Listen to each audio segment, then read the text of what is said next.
ಎಷ್ಟು ಪಾಪ ಮಾಡ್ತೀವೋ ಅಷ್ಟು ಶಾಪ ಸಿಗುತ್ತೆ ಅನ್ನೋ ಭಯದಲ್ಲಿ ಶಾಂತಮೂರ್ತಿಯಾಗಿ ಸಾಧು ಜೀವಿಯಾಗಿ ಬದಲಾಗ್ಬಿಟ್ಟಿದ್ಯಾ ಅಂತ ಕೇಳ್ತಾ ಇದ್ದೀನಿ. ಹುಲಿ ಸಸ್ಯಾಹಾರಿ ಆಗೋದು, ಈ ಸಖಿ ಶಾಂತಮೂರ್ತಿ ಆಗೋದು ಯಾವತ್ತಿಗೂ ಸಾಧ್ಯ ಇಲ್ಲ. ಹಾಗಾದ್ರೆ ನೀನ್ ಇರೋ ಜಾಗದಲ್ಲಿ ಪಬ್ಬಲ್ಲಿರೋ DJ ಸೌಂಡ್ ಕೇಳಿಸ್ಬೇಕು, ಆದ್ರೆ ಗಂಟೆ ಸೌಂಡ್ ಕೇಳಿಸ್ತಿದೆಯಲ್ಲ. ಹೋಗ್ಬೇಕಾಗತ್ತೆ. ನಮ್ಗೆ ಈ ದೇವಸ್ಥಾನ ದೇವ್ರು ಇಷ್ಟ ಇಲ್ಲದೆ ಇದ್ರು ನಮ್ ಪ್ಲಾನ್ನ ಇಂಪ್ಲಿಮೆಂಟ್ ಮಾಡೋದಕ್ಕೋಸ್ಕರ ಈ ಭೂಮಿ ಮೇಲೆ ನನ್ನಷ್ಟು ಒಳ್ಳೆಯವಳಿಲ್ಲ ಅಂತ ಎಲ್ರನ್ನು ನಂಬಿಸೋದಕ್ಕೋಸ್ಕರ ಎಲ್ಲರ ಜೊತೆಗೆ ಇಲ್ಲಿಗೆ ಬರ್ಬೇಕಾಗಿ ಬಂತು. ನಮ್ ಸ್ಕೆಚ್ನ ಇಂಪ್ಲಿಮೆಂಟ್ ಮಾಡೋಣ ಅನ್ನೋಷ್ಟರಲ್ಲಿ ಬೇರೆಯವರು ಕೂಡ ನಮ್ ತರನೇ ಪ್ಲಾನ್ ಮಾಡ್ಕೊಂಡು ಸ್ಕೆಚ್ ಹಾಕ್ತಿದ್ದಾರೆ ಅನ್ಸ್ತಿದೆ. ನಮ್ ಕೈಗೆ ಕಲೆ ಅಂಟ್ಕೊಳ್ದೆ ಕೆಲ್ಸಗಳು ತಾನೇ ಆಗ್ತಿವೆ. ಆ ಪ್ಲಾನ್ಸ್ ಜೊತೆಗೆ ನಾವು ಮಾಡ್ಕೊಂಡಿರೋ ಪ್ಲಾನ್ಸ್ನು ಇಂಪ್ಲಿಮೆಂಟ್ ಮಾಡಿದ್ರೆ ನೀನು ಹೋಗಿರೋ ಕೆಲಸ ಆದಷ್ಟು ಬೇಗ ಮುಗಿಯುತ್ತೆ. ಸದ್ಯಕ್ಕೆ ಅದೇ ಕೆಲಸದಲ್ಲಿದ್ದೀನಿ. ಆದರೆ ನೆನ್ಪಿಟ್ಕೋ, ಮಾಡ್ತಿರೋದು ನೀನು ಅಂತ ಯಾವುದೇ ಪರಿಸ್ಥಿತಿಲಿ ಯಾರಿಗೂ ಗೊತ್ತಾಗಬಾರ್ದು. ನೀನೇನಾದರೂ ಸಿಕ್ಕಾಕೊಂಡ್ರೆ ನಿನ್ನನ್ನು ಪ್ಲ್ಯಾನ್ ಮಾಡಿದ್ದು ನಾನೇ ಅಂತ ಗೊತ್ತಾಗಿ ನಿನ್ನಿಂದ ನಾನು ಸಿಕ್ಕಾಕೊಳ್ಳೋ ಪರಿಸ್ಥಿತಿ ಬರುತ್ತೆ. ಹಾಗಾಗಲ್ಲ. ನೀನು ಹೇಗೆ ಹೇಳಿದ್ಯೋ ಹಾಗೆ ಎಲ್ಲ ಕೆಲಸನೂ ಆಗತ್ತೆ. ನಾನು ಮಾಡ್ತೀನಿ. ನಿನ್ನ ಪ್ರತೀಕಾರನ ನಿನಗೆ ಉಡುಗೊರೆಯಾಗಿ ಕೊಡ್ತೀನಿ. ನೀನು ಚೆಕ್ ರೆಡಿ ಮಾಡಿಟ್ಕೋ. ಈಗಾಗಲೇ ರೆಡಿ ಆಗಿದೆ. ನೀನು ಸ್ವೀಟ್ ನ್ಯೂಸ್ ಹೇಳಿ ಸ್ವೀಟ್ ಜೊತೆಗೆ ಚೆಕ್ ತಗೊಂಡು ಹೋಗೋದಷ್ಟೇ ಬಾಕಿ. ಆದಷ್ಟು ಬೇಗ ಆ ಸ್ವೀಟ್ ನ್ಯೂಸ್ ನೀನು ಕೇಳ್ತೀಯಾ? ನಾನು ಜಾಸ್ತಿ ಹೊತ್ತು ಫೋನಲ್ಲಿ ಮಾತಾಡಿದ್ರೆ ಅವ್ರಿಗೆ ಡೌಟ್ ಬರೋ ಚಾನ್ಸಸ್ ಇದೆ. ಆಮೇಲೆ ಕಾಲ್ ಮಾಡ್ತೀನಿ. ಬಾಯ್. ಅಮ್ಮ, ನಿಮ್ಮ ಕೈಯಾರೆ ನಿಮ್ಮ ಮನೆಯವ್ರಿಗೆ ತೀರ್ಥನ್ ಕೊಡಿ. ಪುರೋಹಿತ್ರೆ, ಹೇಳಮ್ಮ. ನಮ್ಮ ಯಜಮಾನ್ರಿಗೆ ನನ್ನ ಮೇಲಿರೋ ಸಿಟ್ಟೆಲ್ಲ ಕಡಿಮೆ ಆಗ್ಲಿ ಅಂತ ತೀರ್ಥ ನಾನ್ ಮೊದಲವ್ರು ಕೊಡ್ತೀನಿ. ಆಗ್ಲಮ್ಮ. ಅಯ್ಯೋ, ಇವಳ ಮೇಲ್ ಪ್ರೀತಿ ಹುಟ್ಟಬೇಕು ಅಂತ ನನ್ನ ಮಗನ್ ಪ್ರಾಣಕ್ಕೆ ಕುತ್ತು ತರ್ತಿದ್ದಾಳಲ್ಲ. ತಗೊಳ್ಳಿ. ಕೊಡಿ. ಚಿಕ್ಕ ಯಜಮಾನ್ರೆ, ತಗೊಳ್ಳಿ. ವಿಕ್ರಾಂತ್, ನಿಲ್ಲು.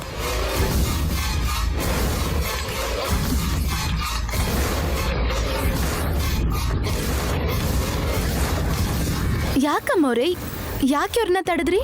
ಇವ್ರ ಮನ್ಸ್ ಬದ್ಲಾಗ್ಲಿ ಅಂತ ನಾನು ಒದ್ದಾಡ್ತಿದ್ರೆ ನೀವ್ಯಾಕೆ ತಡೆದ್ರಿ? ಸ್ವಲ್ಪ ಹೊತ್ತು ನೀನ್ ಸುಮ್ಮನೆ ಇರ್ತೀಯಾ? ಏನೇ ಆದ್ರೂ ಒಂದು ಪದ್ಧತಿ ಪ್ರಕಾರ, ಶಾಸ್ತ್ರದ ಪ್ರಕಾರ ನಡಿಬೇಕು. ಅಂದ್ರೆ ಅಂದ್ರೆ ಏನು ಅಂತ ಕೇಳ್ತಾ ಇದೆಯಲ್ಲ, ಬುದ್ಧಿ ಇಲ್ದಿರೋ ತರ. ಶಾಸ್ತ್ರದ ಪ್ರಕಾರ ಮೊದಲು ದೊಡ್ಡೋನು ಅಂದ್ರೆ ವಿಶಾಲ್ ಮೊದಲು ತೀರ್ಥ ತಗೋಬೇಕು.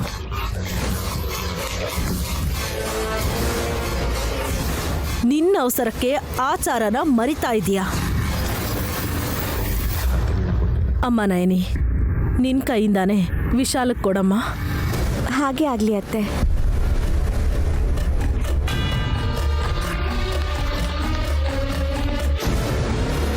ನಿನ್ ಕೈಯಾರೆ ನಿನ್ ಗಂಡನ್ ಪ್ರಾಣ ತೆಗೆಸ್ತಾ ಇದ್ದೀನಿ ನಯನಿ. ಏನಾಯ್ತು ನಯನಿ?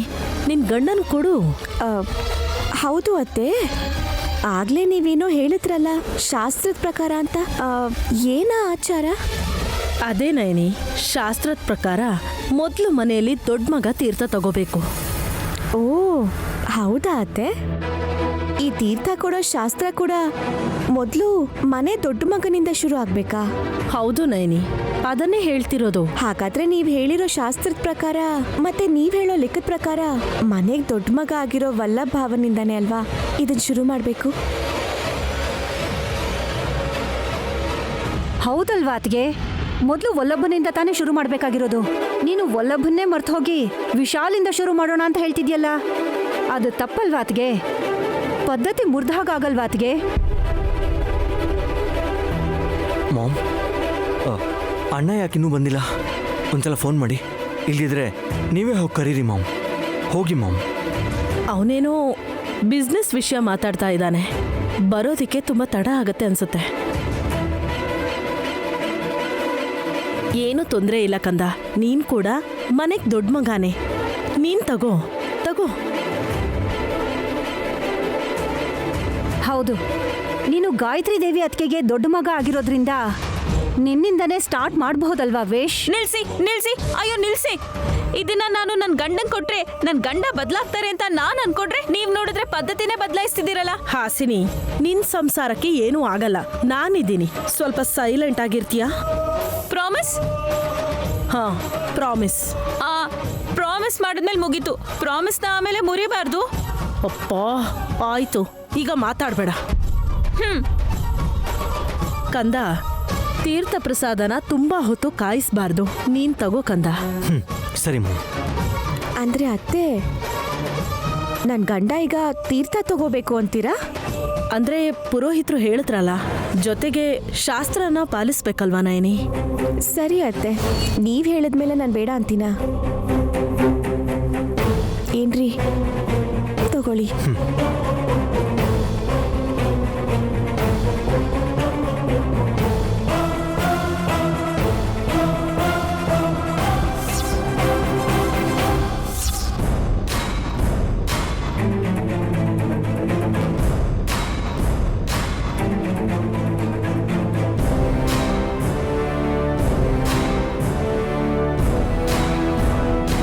ಇವತ್ತು ನಿನ್ ಗಂಡನ್ ಕತೆ ಮುಗ್ದು ಹೋಯ್ತು ನೈನಿ.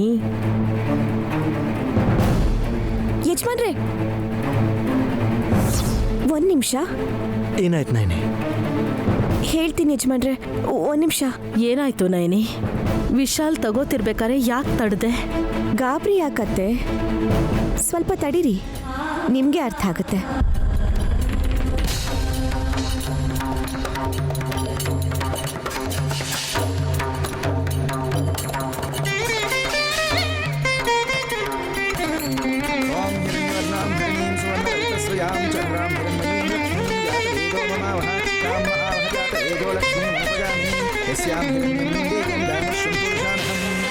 ಯಜಮಾನ್ರೆ, ಈ ಪರಮೇಶ್ವರಂಗೆ ಅಭಿಷೇಕ ಆಗಿರೋ ಈ ತೀರ್ಥದ ಜೊತೆ ಈ ರುದ್ರಾಕ್ಷಿನೂ ನೀವು ಹಾಕೊಂಡ್ರೆ ನಮ್ಮ ಸಂಸಾರ 100 ವರ್ಷ ಚೆನ್ನಾಗಿರುತ್ತೆ.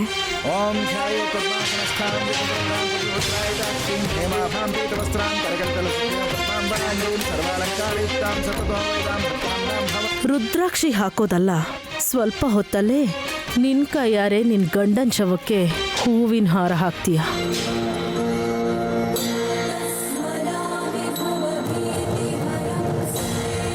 ಈ ಮೂಢನಂಬಿಕೆ ಎಲ್ಲ ನಂಗೆ ಅರ್ಥ ಆಗೋದಿಲ್ಲ. ಗಂಡ ತೀರ್ಥ ತಗೊಂಡ್ರೆ ಹೆಂಡತಿ ಮಾಂಗಲ್ಯ ಭಾಗ್ಯ 100 ವರ್ಷ ಚೆನ್ನಾಗಿರತ್ತಾ? ಏನೋಪ್ಪ. ಇದು ಮೂಢನಂಬಿಕೆ ಅಲ್ಲ, ನಂಬಿಕೆ. ಮನುಷ್ಯನ ಬದುಕಿಸಿರೋದು, ನಡೆಸ್ತಿರೋದು ಕೇವಲ ನಂಬಿಕೆ ಮಾತ್ರ.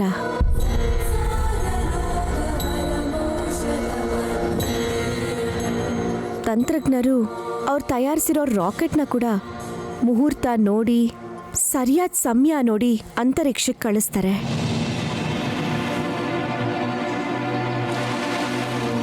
ಅದು ಮೂಢನಂಬಿಕೆ ಅಲ್ಲ, ಎಲ್ರಿಗೂ ಒಳ್ಳೇದಾಗ್ಲಿ ಅನ್ನೋ ನಂಬಿಕೆ.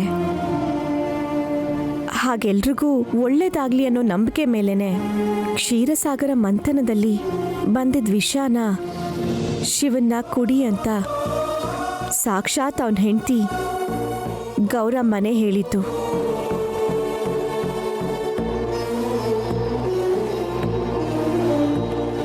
ಆ ತಾಯಿಗೆ ತನ್ನ ಗಂಡ ಕಟ್ಟಿದ ತಾಳಿ ಮೇಲೆ ಅಷ್ಟು ನಂಬಿಕೆ. ಹೆಂಡತಿರ್ಗೆ ಅವ್ರ ಗಂಡಂದ್ರಿಗಿಂತ ಅವ್ರು ಕಟ್ಟಿರೋ ತಾಳಿ ಮೇಲೆ ನಂಬಿಕೆ ಇರಬೇಕು. ಹುಚ್ಚು ನಯನಿ, ಪುರಾಣದಲ್ಲಿ ನಡೆಯೋ ಥರ ನಡೆಯೋದಿಕ್ಕೆ ಇದೇನು ಪುಣ್ಯಕಾಲ ಅಂದ್ಕೊಂಡಿದ್ದಾಳ? ನನ್ನಂಥ ಪಾಪಿಗಳಿರೋ ಕಾಲ. ನಿನಗೆ ಮಂಗಳಸೂತ್ರದ ಮೇಲೆ ನಂಬಿಕೆ ಇದೆ ಅಂತ ಉಪನ್ಯಾಸ ಕೊಟ್ಟಿಯಲ್ಲ, ಸ್ವಲ್ಪ ಹೊತ್ತು ತಡಿ. ಆ ತಾಳಿ ನಿನಗೆ 3 ವರ್ಷದ ನಂಟಷ್ಟೇ ಅಂತ ಗೊತ್ತಾಗುತ್ತೆ.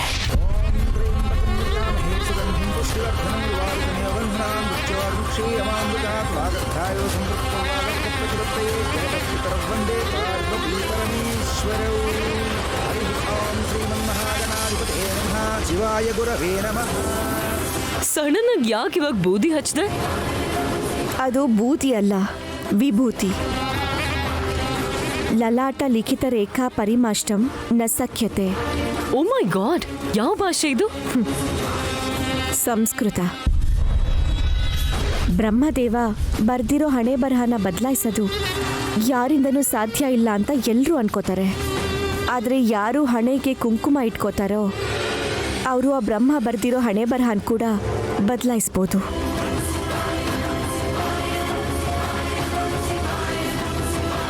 ಆ ಬ್ರಹ್ಮ ಬರೆದಿರೋದನ್ನ ಯಾವುದಾದ್ರೂ ಕೆಟ್ಟ ಶಕ್ತಿ ಬದಲಾಯಿಸ್ಬೇಕು ಅಂದ್ಕೊಂಡ್ರೆ ಆ ದೇವ್ರ ಸಹಾಯದಿಂದ ಆ ದುಷ್ಟಶಕ್ತಿ ಕೆಲಸಗಳನ್ನ ನಾವು ನಿಲ್ಲಿಸಬಹುದು.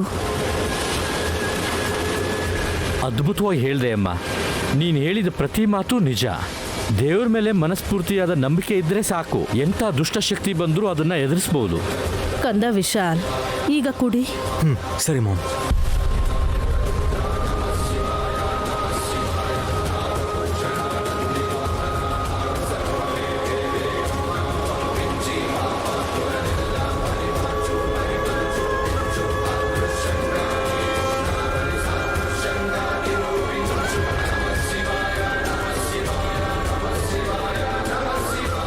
ಕಂದ ವಿಶಾಲ್, ಅಷ್ಟೂನು ನೀನೇ ಕುಡಿದ್ಬಿಡು. ಅದೇ ನಮ್ಮವ್ರೆ, ಹಾಗಾದ್ರೆ ಚಿಕ್ಕ ಯಜಮಾನ್ರಿಗೆ ಕೊಡಕ್ಕೆ ಆಗಲ್ಲ. ವಿಶಾಲ್ ಇತ್ತೀಚೆಗೆ ದೊಡ್ಡ ಅಪಘಾತದಿಂದ ಹೊರಗೆ ಬಂದಿದ್ದಾನೆ. ಆ ದೇವ್ರ ಆಶೀರ್ವಾದ ವಿಶಾಲ್ ನಯನಿ ಮೇಲೆ ಯಾವತ್ತೂ ಇರಬೇಕು. ನೀವು ಗಂಡ ಹೆಂಡತಿ ಚೆನ್ನಾಗೇ ಇದ್ದೀರಾ. ನೀವು ಕುಡಿದೇ ಇದ್ರೂ ಏನೂ ತೊಂದರೆ ಇಲ್ಲ. ಕಂದ ವಿಶಾಲ್, ನೀನ್ ಕುಡಿ.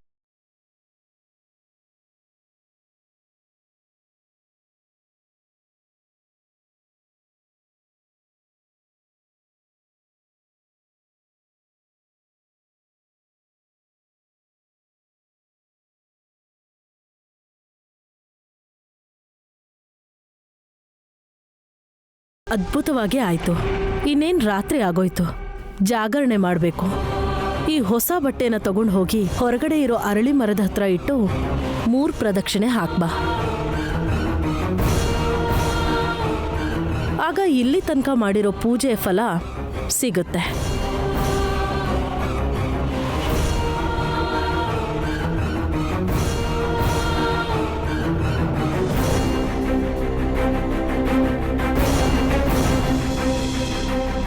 ಏ ವಿಶಾಲ್, ಹೋಗೋ. ನೀನನ್ನು ಕರ್ಕೊಂಡು ಹೋಗೋದಿಕ್ಕೆ ಯಮಧರ್ಮರಾಯನ ಹಾಗೆ ನನ್ನ ಮಗ ವಲ್ಲಭ ಯಮಪಾಶದ ಜೊತೆ ರೆಡಿಯಾಗಿದ್ದಾನೆ.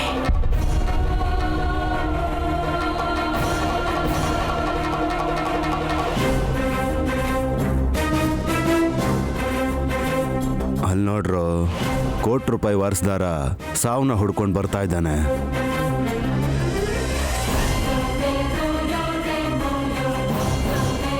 ಇದೇನಿದು? ವಿಷ ಕುಡ್ದವನು ವಾಂತಿ ಮಾಡಿಕೊಂಡು ತೂರಾಡ್ಕೊಂಡು ಎದ್ದು ಬಿದ್ದು ಬರಬೇಕಾಗಿತ್ತಲ್ವಾ? ಆದ್ರೆ ಇವನೇನು ಎನರ್ಜಿ ಡ್ರಿಂಕ್ ಕುಡ್ದಿರೋರು ಹಾಗೆ ಎನರ್ಜೆಟಿಕ್ ಆಗಿ ಬರ್ತಿದ್ದಾನಲ್ಲ. ನೀವಿಲ್ಲೇ ಅಲರ್ಟ್ ಆಗಿರಿ. ವಿಶಾಲ್, ಪೂಜೆ ಮುಗೀತಾ? ಇದನ್ನ ತಗೊಂಡು ಎಲ್ಲೋಗ್ತಿದ್ಯಾ? ಏನು ಕೇಳಿದ್ರು ಮಾತಾಡ್ದಿರಾ ಸೈನ್ ಮಾಡ್ತಿದ್ಯಲ್ಲ, ಯಾಕೆ?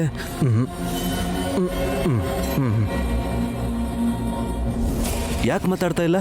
ಏನು ಪ್ರಾಬ್ಲಮ್?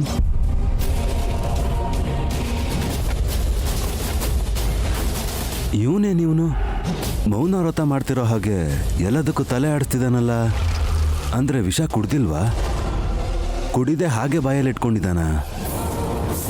ನುಂಗ್ದೇ ಇರೋದಕ್ಕೆ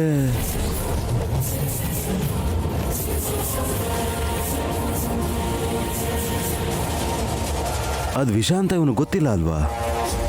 ಬಾ, ಆ ವಿಷನ ಕುಡ್ದಿದ್ದಾನೋ ಇಲ್ಲ ಬಾಯಲ್ಲಿ ಇಟ್ಕೊಂಡಿದ್ದಾನೋ? ಅದು ವಿಷ ಅಂತ ಅವನು ಗೊತ್ತಾಗಿದೆಯೋ ಹೇಗೋ? ಅಬ್ಬಾ, ಏನು ಅರ್ಥ ಆಗದೆ ತಲೆ ಕೆಡ್ತಾ ಹುಚ್ಚಿಡಿತಾ ಇದೆ ನನಗೆ.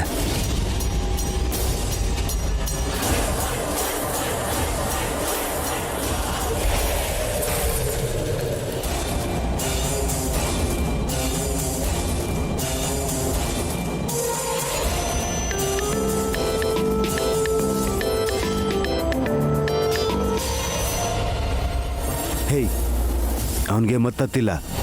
ತುಂಬ ಸ್ಟ್ರಾಂಗ್ ಆಗಿ ಅಲರ್ಟ್ ಆಗಿದ್ದಾನೆ. ಸ್ವಲ್ಪ ಹುಷಾರಾಗಿ ಡೀಲ್ ಮಾಡಿ.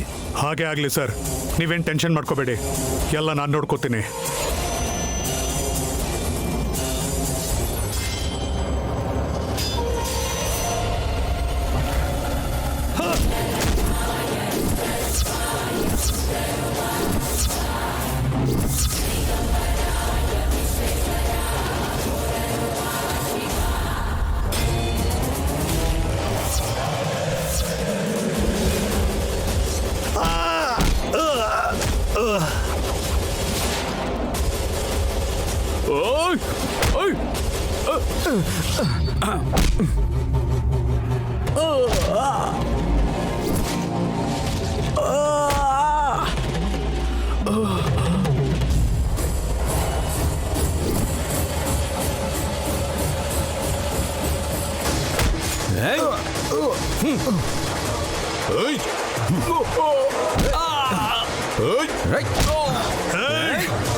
ನುಂಗೋ ಏಯ್ ನುಂಗು.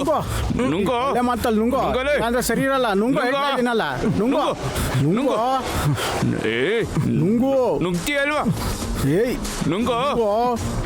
ನುಂಗೋ ನುಂಗೋ ನುಂಗೋ. ನುಂಗೋ ನುಂಗೋ. ಯಾರೋ ನೀವಿಲ್ಲ, ಯಾಕೆ ನುಂಗಿ ಅಂತ ಬಲವಂತ ಮಾಡ್ತಿದ್ದೀರಾ? ಹೇಳ್ರೋ. ದೇವಸ್ಥಾನ ಹತ್ರ ಕಾಯ್ಕೊಂಡು ನಿಂತ್ಕೊಂಡು ನನ್ನ ಮೇಲೆ ಅಟ್ಯಾಕ್ ಮಾಡಬೇಕು ಅಂತ ಪಕ್ಕ ಪ್ಲ್ಯಾನ್ ಮಾಡಿದ್ದೀರಾ ಅಂದರೆ ನೋ ಡೌಟ್ ಆ ತೀರ್ಥದಲ್ಲಿ ಏನೋ ಮಿಕ್ಸ್ ಮಾಡಿದ್ದೀರಾ. ನೀವು ಯಾರು, ಇದ್ರ ಹಿಂದೆ ಯಾರ ಕೈವಾಡ ಇದೆ ಅಂತ ನನಗೆ ಗೊತ್ತಿಲ್ಲ. ಆದರೆ ನಾನು ನನ್ನ ಹೆಂಡತಿ ಕೊಟ್ಟಿರೋ ಮಾತಿಗೋಸ್ಕರ ನಾನು ವಿಷ ಕುಡಿದೇ ಇದ್ದೆ. ಅದೇ ನನ್ನ ಕಾಪಾಡಿದೆ.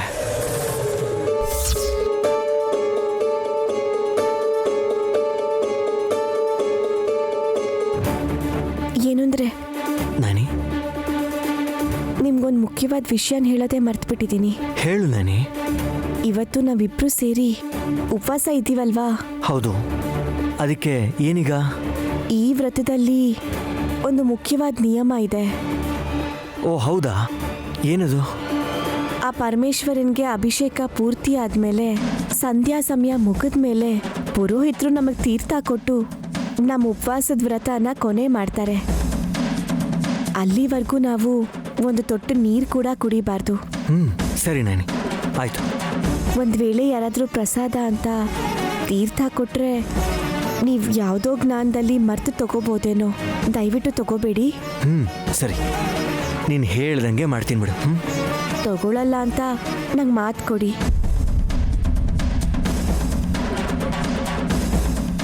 ಇಷ್ಟಕ್ಕೆಲ್ಲ ಇದೆಲ್ಲ ಯಾಕೆ ನಾನಿ? ಹಾಗೆ ಆದರೆ ಮರ್ತು ಹೋಗೋ ಸಾಧ್ಯತೆ ಇದೆ.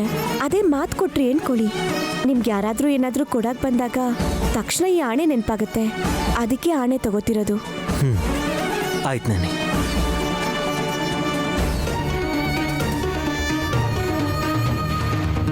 ಸರಿ ಬಾ. ಏನೋ ಕುತಂತ್ರ ನಡೆಯುತ್ತೆ ಅಂತ ನನ್ನ ಮನ್ಸು ಯಾಕೋ ಹೇಳ್ತಿದ್ಯಲ್ಲ, ಅದಕ್ಕೆ ಆ ದೇವ್ರ ಮೇಲೆ ಎಲ್ಲ ಭಾರ ಹಾಕಿ ನಿಮ್ಮ ಹತ್ರ ಮಾತು ತಗೊಂಡಿದ್ದು. ವಿಶಾಲಕ್ಷಮ್ಮ ತಾಯಿ, ನೀನೇ ಕಾಪಾಡ್ಬೇಕಮ್ಮ. ಹೇ, ನೀವ್ ಯಾರು ಅಂತ ಹೇಳ್ರೋ.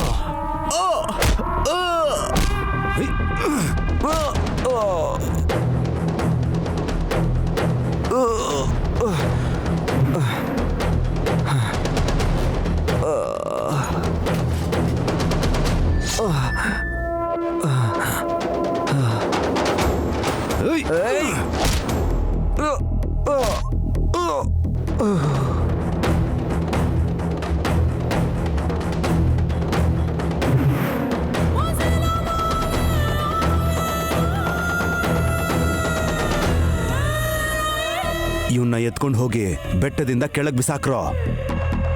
ಇವನ್ ಶವ ಕೂಡ ಸಿಗ್ಬಾರ್ದು. ಎತ್ಕೊಂಡು ಹೋಗ್ರೋ.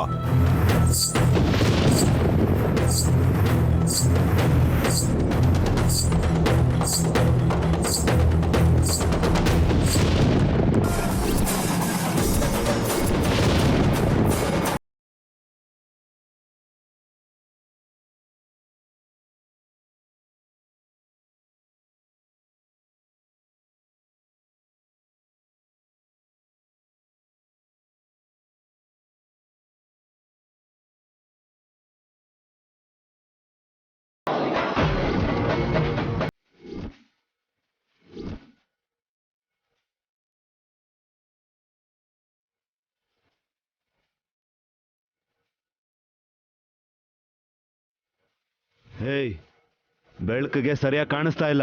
ಯಾರು ನೀನು? ನಿನಗ್ ಬುದ್ಧಿ ಕಲ್ಸಕ್ ಬಂದಿರೋ ಮಹಾಶಕ್ತಿ ಕಣೋ.